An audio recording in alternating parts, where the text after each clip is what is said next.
কবুতর আন্টি, আজকে আমার জন্মদিন। আজকে সন্ধ্যাবেলায় আমাদের বাড়িতে আসো কেমন? তোমাকে কিন্তু আসতেই হবে, আমার মা তোমাকে বারবার করে যেতে বলছিল। আচ্ছা ঠিক আছে টুকি, আমি সন্ধ্যাবেলায় তোমাদের বাড়িতে যাব কেমন? না গিয়ে পারি বল, তোরাই তো আমার আপনজন। দীপু, আজ আমার জন্মদিন, আজকে কিন্তু সন্ধ্যায় তোমাকে আমাদের বাড়িতে আসতে হবে। তোকে আসতেই হবে কিন্তু। আচ্ছা ঠিক আছে টুকি, আমি সন্ধ্যায় তোমাদের বাড়িতে চলে যাব। রিঙ্কু, আজকে আমার জন্মদিন, আজকে সন্ধ্যাবেলায় আমাদের বাড়িতে তোর নিমন্ত্রণ রইল। সন্ধ্যায় আসতেই হবে কিন্তু। ঠিক আছে টুকি, আজকে আমরা সবাই মিলে অনেক আনন্দ করব। টুকি তার জঙ্গলের সমস্ত পাখিদেরই বলেছিল, শুধু দেবলিনা আর রিবনকে বাদ দিয়ে প্রায় সবাইকে বলেছিল।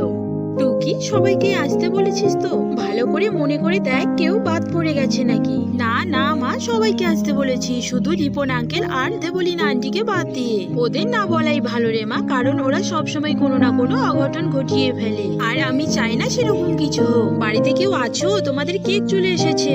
ওই তো টুকি, কেক চলে এসেছে, যা তুই মোমবাতি নিয়ে আয়, আমি কেকটা নিয়ে আসি। এই নিন ম্যাডাম তোমার কেক। আর তোমার টাকা তো আগেই দেওয়া হয়ে গেছে তাই না? হ্যাঁ হ্যাঁ, টাকাটা ছিল তাই আগেই দিয়ে দিয়েছি। টুনি কেকটা নিয়ে তাদের ঘরে চলে যায়। কেকটা এখানেই থাক, যাই বাকি জিনিসপত্রগুলো নিয়ে আসি। টুনি কেকটা রেখে বাকি সব জিনিসপত্র আনতে বাজারের দিকে চলে যায়, কারণ সন্ধে হতে আর বেশি দেরি নেই।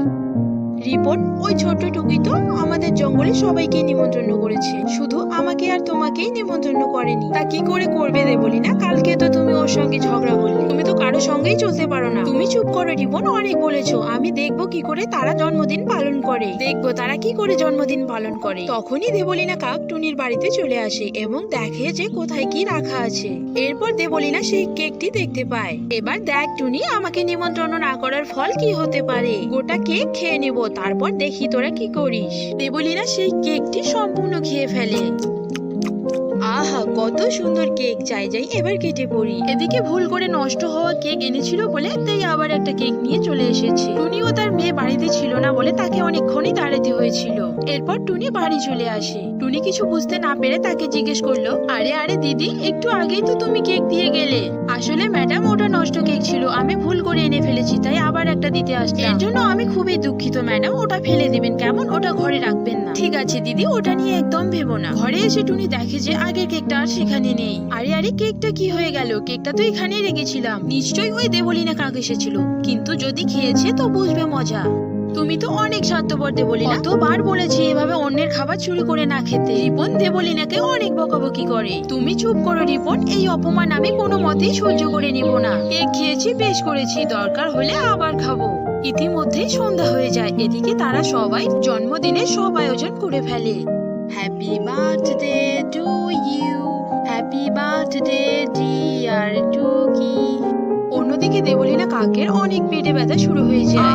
মা গো, বাঁচাও, আমি মরে গেলাম গো। রিপন, আমাকে একটু ওষুধ এনে দাও, আমি পেটে ব্যথা সহ্য করতে পারছি না। দেবলিনা অনেক চিৎকার চেঁচামেচি করতে থাকে। তোমাকে কত করে বললাম এসব কাজ করো না, তুমি তো কোনো কথাই শুনলে না আমার। এখন তো ডাক্তারও বাড়িতে নেই, ডাক্তার কবুতর তো সে সন্ধ্যা বেলায় টুনিদের বাড়িতে গেছে। কিছু একটা করো রিপন। রিপন টুনিদের বাড়িতে চলে যায়। কবুতর আন্টি, দয়া করে একটু বাড়িতে চলুন, দেবলিনার খুবই পেটে ব্যথা, একটু ওষুধ দিন দয়া করে। রিপনের এসব কথা শুনে সবাই হাসতে শুরু করে দেয়।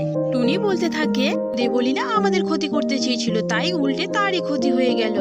বুঝলে রেনু, এবার শীতটা না বড্ড বেশি। এভাবে প্রত্যেকদিন শীত করলে আমরা তো বাঁচতেই পারবো না। এই শীতে তো আমাদের জীবনযাপন অনেকটাই কষ্টকর হয়ে পড়ে। কি আর করবে কবিতা দিদি, এটা তো প্রকৃতির নিয়ম, আমাদের যে মানতেই হবে। এই শীতে আমাদের পাখিদের যে কতটা কষ্ট হয় তা আমরা ভালো করেই বুঝি।